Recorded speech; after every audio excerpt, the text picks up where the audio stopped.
Tapi Pak, bicara soal lo dulu. Abang aja. Bicara soal kritik ini lagi viral. Kemarin ini seorang pemuda, orang Lampung, dia lagi kuliah di Australia, namanya Bima. Dia mengkritik soal kampungnya, tanah yang dia cintai. Tidak maju, infrastrukturnya rusak, berantakan dan lain sebagainya. Dan dia paparkan dengan sangat bagus gitu. Kemudian viral di media sosial. Tapi kemudian justru yang menjadi masalah pemerintahan setempat. Justru yang tertekan. Nah, yang viral juga video saya. Lu ngapain? Sama Mas Kaisang. Mas Kaisang pernah nanya saya, gimana cara komedi tapi menyinggung. Bukan yang buat tidak menyinggung ya, tapi menyinggung. Tiap episode nyebut terus pernah sama Mas Kaisang. Heran. Ini saya mau kasih tahu, saya teman anaknya presiden. Aman sampai 2024. Sampai 2024. Enggak, bercanda. Iya, semua orang harus berteman dong. Kalau nggak suka kebijakannya. Ya udah ngomong aja, nggak usah pakai otot. Anda juru bicara Kompolnas ya jadinya ya. Kalau saya bicara lanjutin. Iya, bahwa nyimak pejabat-pejabat kita ini tidak bisa dikasih fakta. Saya pernah ngomong begitu. Kasih saja fakta, nanti dia akan tersinggung. Benar. Ada pejabat nih yang dikasih fakta, malah tersinggung. Lalu kemudian orang tuanya katanya diintimidasi, dipanggil oleh pejabat di sana, bupati di Lampung sana.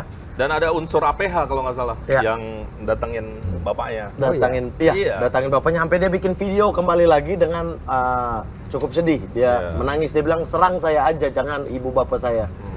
Karena itu sudah menyangkut orang tuanya. Tanggapannya Pak, masih aja ada di tahun sekarang ini kayak begini-begini. Bima ini punya hak konstitusional untuk menyatakan itu, apalagi demi perbaikan. Bupati itu mungkin tidak punya kewajiban hukum untuk lalu ikut itu, karena itu hanya kritik, bukan laporan ke aparat penegak hukum, tapi dia punya kewajiban moral sebagai pemimpin. Dan tidak semua pemimpin seperti Bupati Lampung.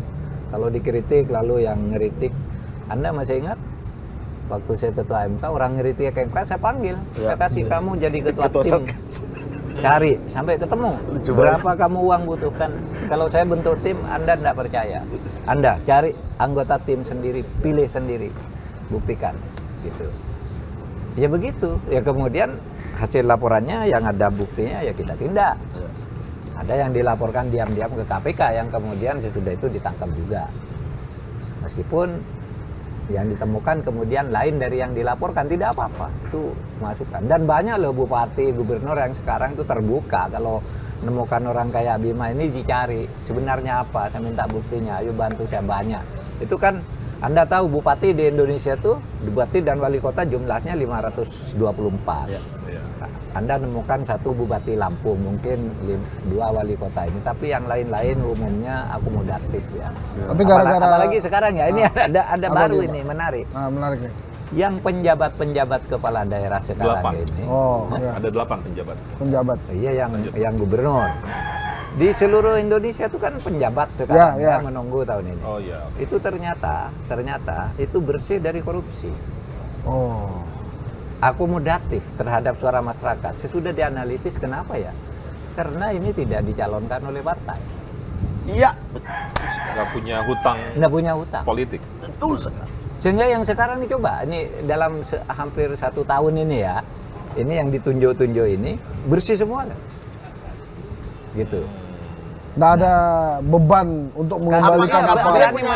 Berani menolak. Saya kan nggak punya. Dia berani menolak atau karena dia terbatasi dengan ketika dia PJ, kemudian dia tidak bisa menentukan kebijakan yang... Bisa sepenuhnya. Penjabat namanya. Jadi dia punya kewenangan penuh. Berani menolak. Didatangi itu nolak. Enggak, saya tidak terikat apa-apa. Nah, saya tidak bermaksud mengatakan bahwa kita tidak usah pakai pemilihan lah gitu. Bukan begitu. Maksud saya sebenarnya sekarang itu orang sangat sensitif terhadap alasan-alasan kenapa banyak terjadi korupsi di daerah itu. Ternyata karena terikat, karena tersandra dan sebagainya. Modal politiknya terlalu besar. Pak, ini kalau terkait ini dari sisi Pak Mahfud sebagai Menko nih gimana nih Pak? Apa didiemin ataukah akan berkomunikasi dengan bupatinya? Karena setelah ini Pak, tentu saya akan komunikasi kalau sampai ada APH ikut menekan. Oke. Itu Sebab ini di TikTok rame Pak, jadi warga-warga Lampung yang lain jadi ikut mengkritik. Jadi Iya, ini kan baru 14 April kan hari Iya, ini. iya. Berarti saya hari Senin bisa melakukan pendalaman terhadap itu. iya. Tentu saya tidak boleh diam kalau aparat penegak hukum ikut-ikutan ke soal itu ya. Tapi harus dicari tahu dulu apakah benar dan Ya, tidaknya ya. kita lihatlah. Harus dimintai keterangan. Iya. Ini penting.